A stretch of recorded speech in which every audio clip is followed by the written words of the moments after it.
시청자 여러분, 정치의 겉과 속을 분석합니다. 정치분석가 박현우입니다. 여러분 안녕하십니까? 이 부정선거와 관련해서 깜짝 놀랄만한 소식들이 계속 외신을 통해 들어오고 있습니다. 차베스가 스마트매틱이라는 시스템을 베네수엘라의 부정선거에 활용했는데 이것이 핵심 시스템이라는 보도가 나왔습니다. 이 시스템을 중국에서 제작하라고 지시했다는 내용이 한미일보를 통해 SCA 매체 인용으로 전해졌습니다. 중국의 직접적인 연관성이 드러나면서 앞으로 적지 않은 파장이 예상된다는 분석입니다. 부정선거를 추적하는 과정에서 이란과 세르비아가 투표 전송 기술을 지원했다는 정황도 함께 보도되었습니다. 오바마와 차베스 그리고 마두로가 서로 연결돼 있으며 여기에 미국 정보기관까지 가담했다는 의혹이 제기되면서 미국의 고위직 인사들과 전직 대통령까지 연루됐다는 의혹이 갈수록 커지고 있습니다. 미 연방 상원 의원 12명이 마두로 정권에 부역했다는 주장도 나왔는데 이는 한미일보가 단독으로 보도한 내용입니다. 차베스가 스마트매틱을 중국에서 제작하도록 지시했고 중국과의 직접 연관성이 드러났다는 것입니다. 기사에는 오바마가 차베스 그리고 그 뒤를 이은 마두로와 반갑게 악수하며 인사하는 장면도 함께 소개됐습니다. 참으로 우연치고는 너무도 정교한 만남이라 고개가 절로 끄덕여집니다.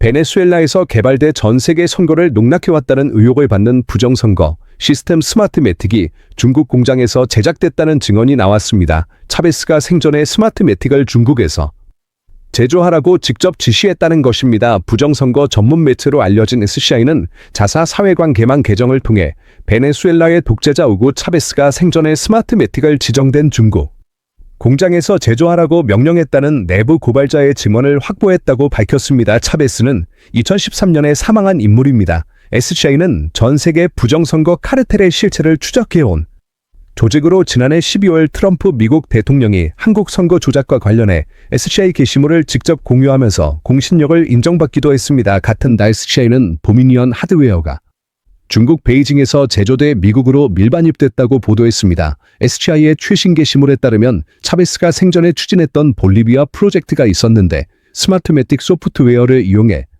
남미 전역의 대통령 선거를 조작하고 베네수엘라의 동맹국 연합을 구축하며 궁극적으로는 베네수엘라의 입맛에 맞는 미국 대통령을 선출하는 것이 목표였다고 분석했습니다. 내부 고발자들은 투표 전송 방식에 문제가 생길 경우 이란과 세르비아가 기술 지원을 했다고 증언했으며 스마트매틱과 도미니언 시스템이 직접 연관돼 있다는 사실도 실토했다고 전했습니다.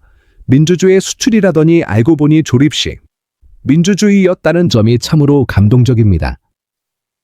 SCI는 또 차베스가 미국 민주당 소속 연방 의원들을 매우 좋은 친구라고 언급했고 베네수엘라를 방문한 연방 상하원 의원들과의 친분을 과시했다는 증언도 확보했다고 밝혔습니다.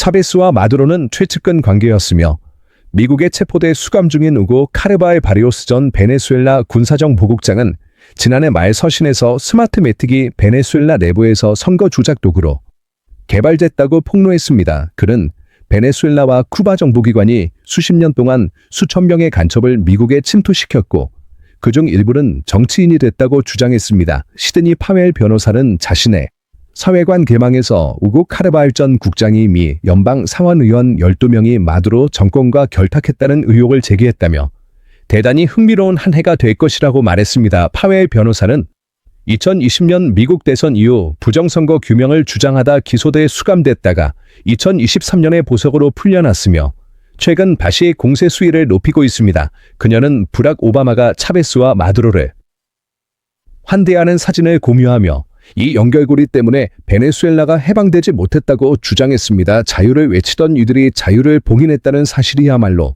최고의 풍자입니다. SCI는 스마트매틱의 전 세계 선거 도둑질이 빙산의 일각에 불과하며 미국 정부 고위 인사와 정보기관이 가담한 정황이 있다고 지적했습니다. 또 하나의 거대한 퍼즐 조각으로 럼백이라는 회사를 지목했는데 이 회사는 도미니언 투표용지를 인쇄하고 배송하는 제3의 협력자로 간주된다고 밝혔습니다. 선거 조작은 전산 조작만으로 완성되지 않으며 실물 투표지 조작이 병행돼야 한다는 설명도 덧붙였습니다. 2020년 미국 대선 당시 조지아주에서는 개표소 누수 명목으로 참관인을 퇴장시킨 뒤 숨겨둔 여행 가방에서 대량의 의심 투표지를 꺼내 처리하는 장면이 감시 영상에 포착됐다고 전해졌습니다. 이 선거에서 조 바이든은 수직 상승 그래프로 트럼프를 역전시켰습니다. 차베스는 한때 베네수엘라의 구세주로 불렸지만 반미 노선을 택하며 경제를 붕괴시켜 최악의 경제 파탄 국가로 만들었다는 비판을 받고 있습니다.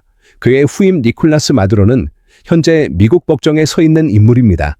중국의 부정선거 개입 의혹이 제기되는 가운데 중국을 방문한 이재명은 이를 터무니없는 이야기라고 일축했습니다. 그러나 제기된 수많은 정황을 종합해보면 누가 가장 큰 혜택을 받는지는 스스로 말해주는 듯합니다. 부정선거는 반드시 규명돼야 하며 민주주의를 파괴한 이 시스템은 낱낱이 드러날 것이라는 기대가 모아지고 있습니다. 트럼프가 그 일을 할 것이라는 전망과 함께 이 모든 이야기는 여기까지입니다. 여러분들 이 사안을 어떻게 생각하십니까? 여러분들의 견해를 댓글로 많이 남겨주시기 바랍니다. 감사합니다.